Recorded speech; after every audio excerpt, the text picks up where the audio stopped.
Baik, assalamualaikum warahmatullahi wabarakatuh. Perkenalkan, nama saya Rudianto, NPM 18140003. Saya dari kelompok 3. Di sini saya akan membahas mengenai revolusi Rusia dan dampaknya bagi ideologi totaliter. Yang pertama itu yang akan saya bahas, lahirnya revolusi Rusia. Revolusi Rusia lahir awalnya dari kekalahan tentara Rusia atau Soviet pada Perang Dunia Kedua, sehingga pada masa itu Rusia mengalami banyak sekali tekanan atau kejadian-kejadian yang membuat Rusia suram sehingga keterpurukan. Pemerintahan Rusia banyak mengalami kegagalan, dan pada masa itu pula Raja Rusia yang bernama Tsar Nicholas II, ia tidak peduli terhadap rakyat-rakyatnya, sehingga menyebabkan kesenjangan sosial yang sangat dahsyat di sana antara kaum bangsawan maupun rakyat biasa. Setelah tahun 1918, masyarakat Rusia mengalami krisis makanan dan konflik-konflik tanah yang kesengketaannya tidak jelas, sehingga menyebabkan terjadinya konflik antara pihak pemerintah maupun rakyat itu sendiri. Selanjutnya ialah sebab-sebab revolusi Rusia. Yang pertama ialah pemerintahan Tsar Nicholas II yang reaksioner. Artinya di sini pemerintah di masa kelas Tsar Nicholas II sangat buruk. Dampaknya ialah ia hanya melakukan sandiwara. Ia membentuk suatu daerah perwakilan rakyat Rusia atau kita sebut sebagai Duma. Duma ini berfungsi sebagai wakil dari rakyat atau kita sebut DPR lah. Setiap hasil rapat dan rekomendasi dari Duma tersebut tidak ditanggapi oleh Tsar Nicholas II, yang dimana hanya sebagai sandiwara atau mengalih perhatian rakyat supaya tidak memberontak. Itulah tujuannya mengapa Tsar Nicholas II membentuk Duma atau daerah perwakilan rakyat Rusia. Selanjutnya ialah susunan pemerintahan yang buruk, yang dimana Tsar Nicholas II yang selaku Raja Rusia, dalam hal ini pemerintahan pada masa itu sangat buruk atau tidak layak. Mengapa kita sebut tidak layak? Beliau hanya menyukai atau mengutus orang-orang yang dia sukai untuk menjalankan tugas pokok dan fungsi di pemerintahan, sehingga menyebabkan kesenjangan sosial yang sangat tidak baik bagi negara itu tersebut. Orang-orang yang dipilih hanya orang-orang yang dia sukai oleh raja tersebut. Bukan berarti orang yang disukai itu sangat baik atau bermanfaat bagi negara tersebut. Disukai belum tentu baik atau kompeten dalam mengurus suatu negara. Selanjutnya yang akan saya bahas, yang ketiga ialah perbedaan sosial yang sangat tinggi. Di sini antara kaum bangsawan maupun rakyat jelata itu kesenjangan sosial sangat tinggi. Bisa dilihat dari status sosialnya. Bangsawan itu melakukan atau memperbudak rakyat biasa. Hak-hak rakyat tidak dipenuhi atau diabaikan oleh pemerintahan, sehingga di sini rakyat tidak senang atau adanya pemberontakan pada masa itu. Selanjutnya yang keempat ialah persengketaan tanah. Persengketaan tanah ini pada tahun 1906 pemerintah hanya mengeluarkan peraturan tanah atau perseorangan. Yang di sini dikatakan bahwa kaum bangsawan mendominasi tanah-tanah di wilayah tersebut, sehingga tanah yang awalnya milik petani, milik rakyat, itu perlahan diambil alih oleh pihak-pihak bangsawan atau yang memiliki keuangan yang cukup banyak.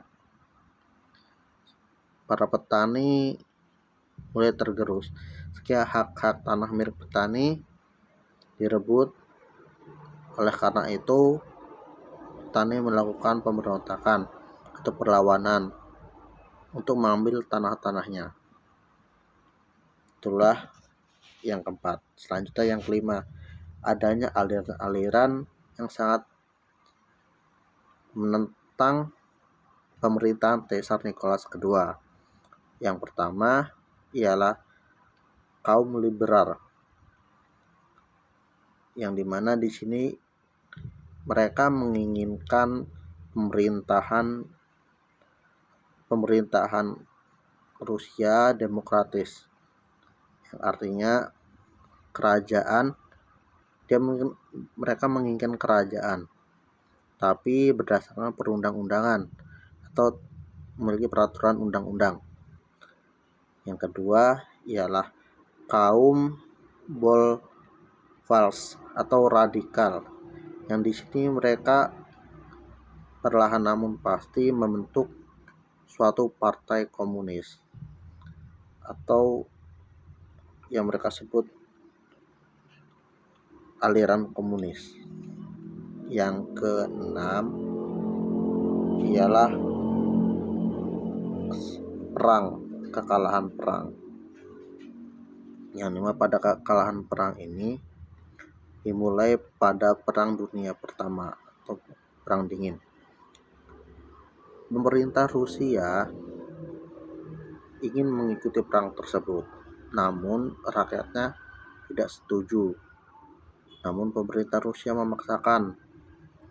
Akibatnya perang yang tidak didasari oleh semangat perjuangan rakyat tersebut mengalami kekalahan. Setelah kekalahan berakhir, kekalahan pun didapatkan oleh pihak Rusia. Oleh karena itu, rakyat pun tidak senang dan kecewa oleh pihak Rusia atau pemerintahan Rusia. Rakyat hanya menginginkan perdamaian atau kehidupan yang damai. Itu. Yang terakhir ialah ancaman bahaya kelaparan. Ancaman bahaya kelaparan ini diakibatkan oleh perang tersebut. Setelah perang, mereka mengalami krisis keuangan, pangan, dan lain-lain. Para petani atau buruh, mereka diharuskan mengikuti perang, sedangkan untuk bahan pangannya sendiri mereka tidak bisa menanam karena harus mengikuti perang. Oleh sebab itu, petani atau rakyat mengalami krisis kelaparan. Untuk para bangsawan tidak masalah karena mereka punya harta yang banyak. Namun untuk rakyat kecil atau para petani, buruh, mereka sangat sengsara sehingga perlahan memakan banyak korban jiwa. Baik, sekian presentasi dari saya, kurang lebihnya saya mohon maaf, dan kepada Allah saya mohon ampun. Saya akhiri ihdinas siratal mustaqim. Wallahul muwaffiq ila aqwamit thoriq. Wassalamualaikum warahmatullahi wabarakatuh. Baiklah, sebelumnya saya awali. Assalamualaikum warahmatullahi wabarakatuh. Saya Rita Yuliani. Di sini saya akan menjelaskan yaitu tentang jalannya revolusi Rusia. Jadi, revolusi Rusia itu dibedakan menjadi dua. Yang pertama, pada tahun 1917 bulan Februari dan juga bulan Oktober 1917. Jalannya pada bulan Februari ini ditandai dengan banyaknya para demonstran dari Leningrad yang telah untuk menumbangkan, dan juga banyaknya juga demonstran yang terjadi sehingga pemerintah Tsar digulirkan. Yang kedua, pada bulan Oktober di situ kaum Bolshevik telah mendapatkan nilai positif daripada masyarakat sehingga kaum Mohanfelsik itu digulirkan begitu.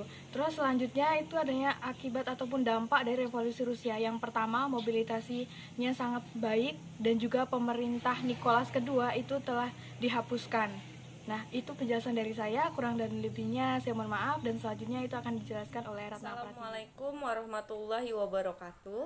Perkenalkan, nama saya Ratna Pratiwi, NPM 18140022 dari Prodi Pendidikan Sejarah, kelas Sejarah 6A. Baiklah, di sini saya akan menjelaskan dampak dari revolusi Rusia. Yang pertama, revolusi Rusia terjadi pada tahun 1917. Revolusi ini adalah sebuah gerakan politik di Rusia yang memuncak dengan penggulingan pemerintahan provinsi yang telah menggantikan sistem Tsar Rusia dan menuju ke pendirian Uni Soviet yang berakhir sampai runtuhnya pada tahun 1991. Revolusi Februari tahun 1917 di Rusia adalah sebuah tahap pertama revolusi Rusia di tahun 1917. Akibat dari revolusi ini adalah abdikasi Tsar Nicholas II, runtuhnya kekaisaran Rusia, serta berakhirnya dinasti Romanov. Selanjutnya, pemerintahan provinsional non-komunis di bawah Pangeran Georgi Lvov digantikan oleh Tsar. Pangeran Lvov lalu diteruskan oleh Alexander Kerenski setelah huru-hara saat Juli lalu. Pemerintahan provinsional merupakan sebuah aliansi antara kaum liberal dan kaum sosialis yang pada saat itu ingin melakukan reformasi politik, membuat eksekutif yang dipilih secara demokratis dan dewan konstituensinya. Baiklah, yang kedua, saya akan menjelaskan mengenai dampak revolusi Rusia yang ada di Indonesia. Yang pertama, di Indonesia sendiri, pengaruh revolusi Rusia juga berdampak jelas pada perkembangan pergerakan nasional Indonesia dan berkembangnya sebuah paham, yaitu paham Marxisme, yang kemudian tumbuh menjadi sebuah partai komunis yang ada di Indonesia. Kronologi terbentuknya sebuah partai komunis ini berlandaskan dan berdasarkan pada sebuah paham tadi, yaitu paham komunisme. Selanjutnya yang terakhir, pengaruh dari revolusi Rusia. Pengaruh revolusi Rusia ini telah berhasil menumbangkan kekuasaan Tsar Nicholas II yang memerintah secara diktator. Rakyat Rusia yang merasakan kehidupan di berbagai bidang akibat kediktatoran Tsar Nicholas II akhirnya berhasil menghimpun kekuatan dan menentang kekuasaannya di dalam bentuk sebuah revolusi. Revolusi Rusia telah berhasil menumbangkan kediktatoran Rusia. Di samping itu, revolusi Rusia yang berpaham komunis akhirnya berhasil mengubah haluan negara tersebut ke arah negara komunis. Seperti revolusi-revolusi lainnya, revolusi Rusia juga membawa dampak baik bagi Rusia maupun bagi negara-negara di kawasan di dunia lain termasuk negara Indonesia. Baiklah, mungkin cukup penjelasan yang dapat saya jelaskan. Saya akhiri. Wassalamualaikum warahmatullahi wabarakatuh.